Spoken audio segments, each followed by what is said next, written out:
He says whatever you want for the third time this week. Not about dinner this time, about where you're going to live next year. You decide? That's it. That's the whole answer. No counteroffer, no gentle pushback, nothing. You stand there holding a decision that affects both of your lives, and he's already looking back at his phone like the conversation ended 3 sentences ago. You're not annoyed because he disagreed with you. He didn't disagree with anything. You're annoyed because he didn't disagree with anything. And somewhere underneath that annoyance is a question you don't really want to ask out loud. Does he actually not care? Or has he just stopped showing up? Most people watching this have a version of this man in their life. Maybe he's your partner. Maybe he's your brother, your best friend's husband, the guy at work who agrees with literally every plan in the group chat. He never picks the restaurant, never picks the movie, never has a strong opinion about anything that involves another human being disagreeing with him, and everyone around him says the same thing. He's just easygoing. It sounds like a compliment. It gets repeated like one. Low maintenance, goes with the flow, easy to be around. People say it with a kind of relief, like they found the one person in their social circle who isn't going to make things complicated. Except here's what's actually happening underneath that word easygoing. This isn't a man without preferences. It's a man who learned somewhere along the way that having one cost more than it was worth. Not money, peace. Maybe it started years ago. Maybe it didn't. The exact origin matters less than what happens next. Because every time he avoids choosing, someone else has to choose for him, for him. So the want doesn't disappear. It just stops being voiced. Whatever you want becomes less of a sentence and more of a reflex. A small trade where he hands over his actual preference in exchange for a guarantee that nothing uncomfortable happens in the next 5 minutes. And once that trade gets made enough times, the asking itself starts to feel pointless on both sides. Watch what happens after the 10th time, the 50th time, the 200th time someone asks him what he wants and gets nothing back. You stop asking, not out of frustration exactly, just logistics. Why ask a question that never gets a real answer? So you start deciding the restaurant, then the weekend plans, then where the money goes this month, then eventually where you live next year. Not because you grabbed the wheel, because nobody else was holding it. That's the part that gets skipped when people call him easygoing. Nobody mentions that somewhere in the last year, you became the only person making decisions in a relationship that's supposed to have 2 people in it.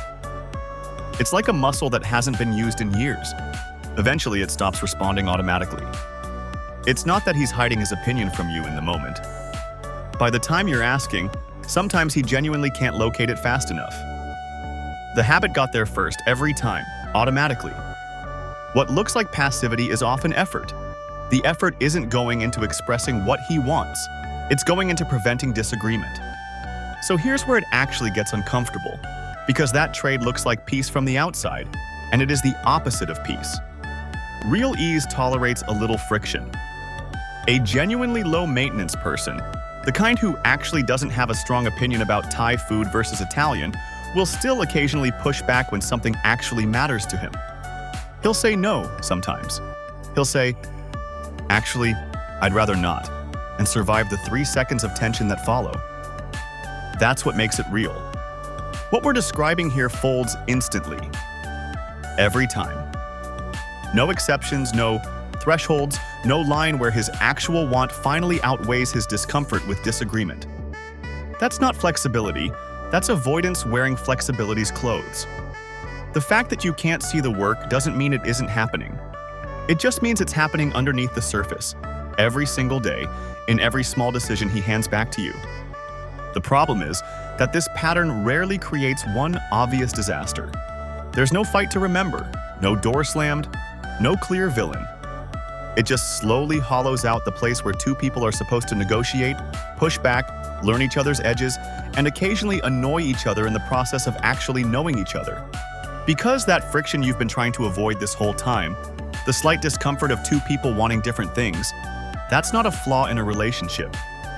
That's the texture of an actual relationship between 2 actual people.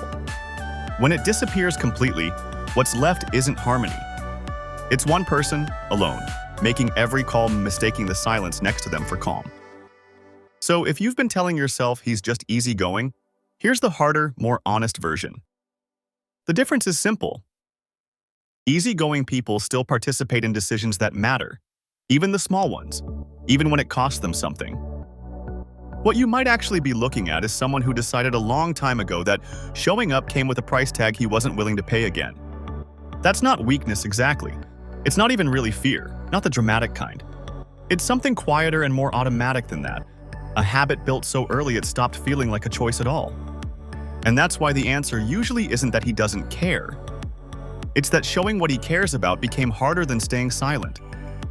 The way back into the relationship isn't forcing him to suddenly produce opinions on command. It's noticing the next time a real choice shows up, the small ones, the ones that don't matter much, and instead of accepting whatever you want, asking again. Actually waiting. Letting the silence sit there a beat longer than feels comfortable, because that beat is exactly where the old habit used to win automatically. If you've lived through this dynamic, leave a like. It helps more people recognize a pattern that often gets mistaken for being easygoing. Then tell me in the comments what happened the last time you pushed for a real answer instead of accepting whatever you want. And if you want more breakdowns of the patterns people mistake for personality, subscribe.